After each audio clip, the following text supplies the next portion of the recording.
Hey there, and welcome to Kessler Makes Stuff. Today I'll be going over how I made the mother mold for my Babu Frick head sculpture. I'm still getting my feet under me with molds, so I'll be going over some lessons learned that I learned along the way. So the materials you're going to need is Smooth On Mold Star 16, Smooth On THI-VEX, plastic mixing cup, large craft sticks, Vaseline, and poster board. To start the process, I applied a layer of Vaseline to my working surface. Silicone most likely won't stick to your working surface because silicone only really sticks to silicone, but I wanted to make sure that the demolding process was going to be easy. And then I took my part A and measured out to 5 ounces, and what I didn't realize at the time is that I only measured out 4 ounces for my part B, but it seemed to work out in the end. You want to mix A to B 1:1, so make sure that you actually have the correct number of ounces when you're mixing your silicone.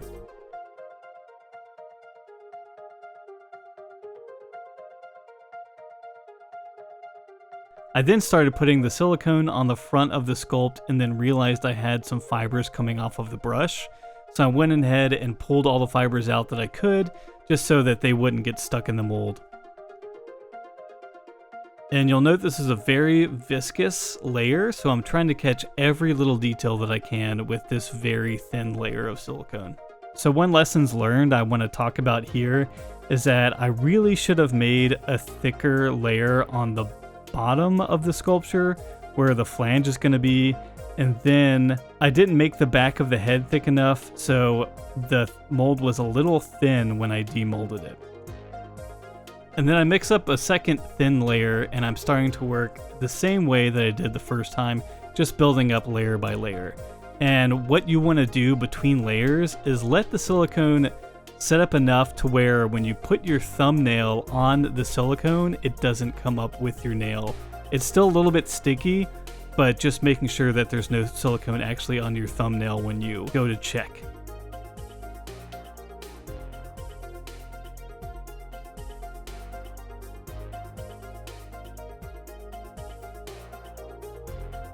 So I mixed up a third batch of silicone, and this time I added the THI-VEX, and the THI-VEX is going to be the thing that thickens your silicone so that you can make a much thicker layer on top of your already thin layers that you got your detail with.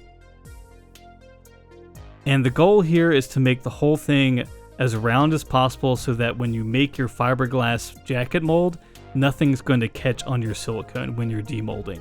So the rule of thumb for THI-VEX is to mix 1 to 4% of your silicone weight.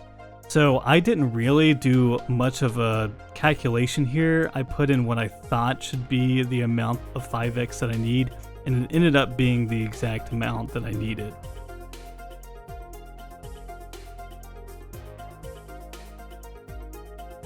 So you could use a scale for this, but you can also kind of eyeball to get the thickness that you're looking for. And what you'll see here is I poured a rectangular channel that I was going to put on the back of the mold. In the moment, it did not seem like it was going to stick. I probably could have waited just a few more minutes for the silicone to kick a little bit harder so that I could put that on there.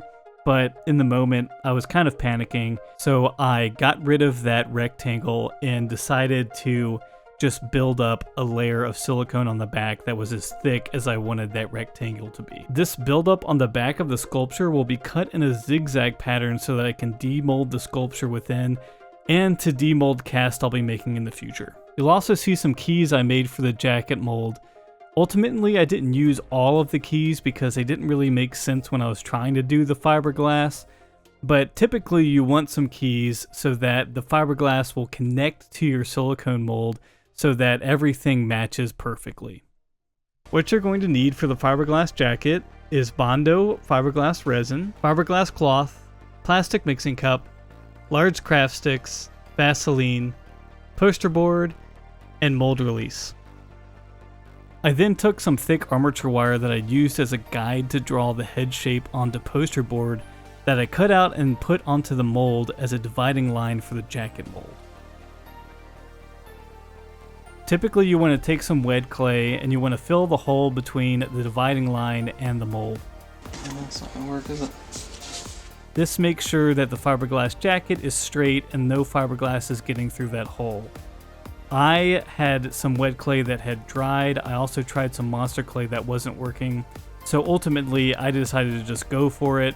Probably wasn't the best idea, but I really didn't have anything else on hand that would work.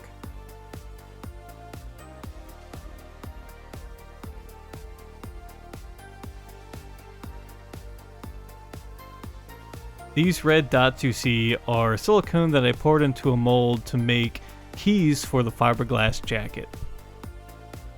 I then prepared some fiberglass cloth that I could use with the fiberglass resin. I didn't actually prepare enough of the cloth for the front, so I made sure I cut enough for the back of the fiberglass jacket. I sprayed mold release on all of the surfaces that would be getting fiberglass attached to it. What I really should have done was put Vaseline over everything, and that's what I did for the back of the fiberglass jacket. And then I grabbed my mask and started mixing the resin. So mixing the resin is 10 drops of hardener to 1 ounce of the resin. Just like I did the silicone, I take a brush and start spreading on the resin.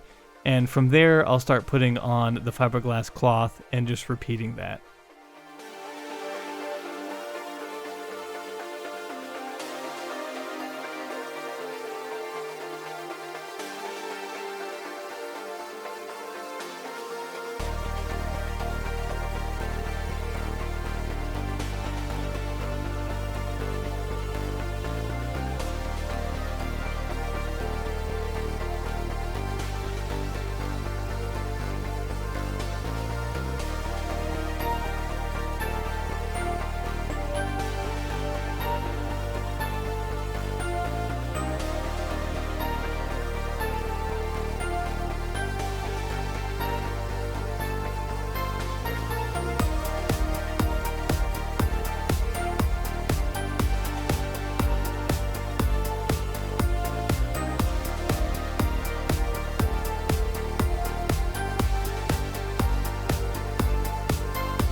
And as you can see here, the poster board stuck to the fiberglass.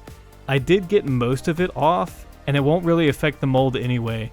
So I removed all of the keys and then started working on the back half of the fiberglass jacket.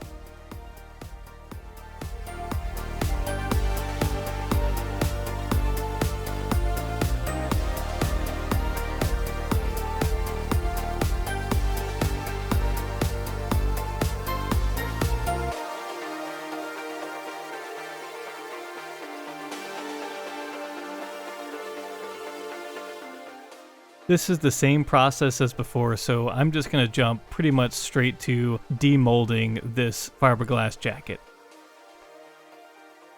Even with all of the mold release and the Vaseline, things still stuck pretty badly, but I did eventually get the whole thing apart.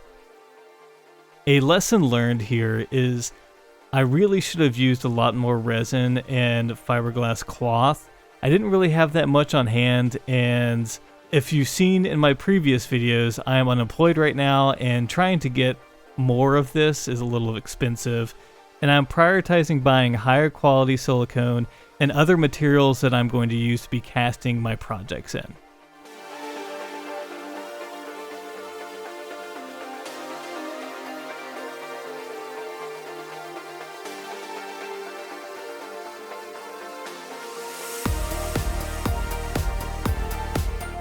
One thing that I'll note is that I put my keys pretty much in the worst place I could on the top of the silicone mold there.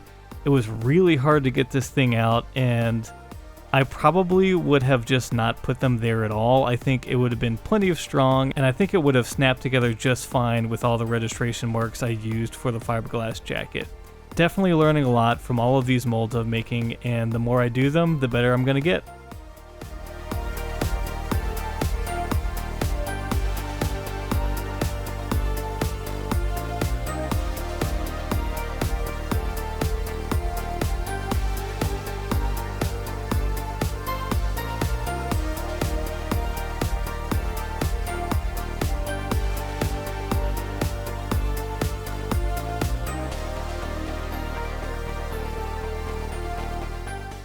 What I'm doing here is cutting the zigzag pattern out of the silicone. This will ensure that the silicone will come back together within the fiberglass jacket and should make a pretty good seam. Babu kind of wears this cowl anyway over his head, so you won't see that anyway. It should eliminate the seam that would show up there. The sculpt actually came out of the silicone pretty perfectly, and it looks like it captured all of the detail. I won't really know until I actually cast it, and I'm pretty happy with the silicone mold overall. Thanks for watching, and I'll see you next time.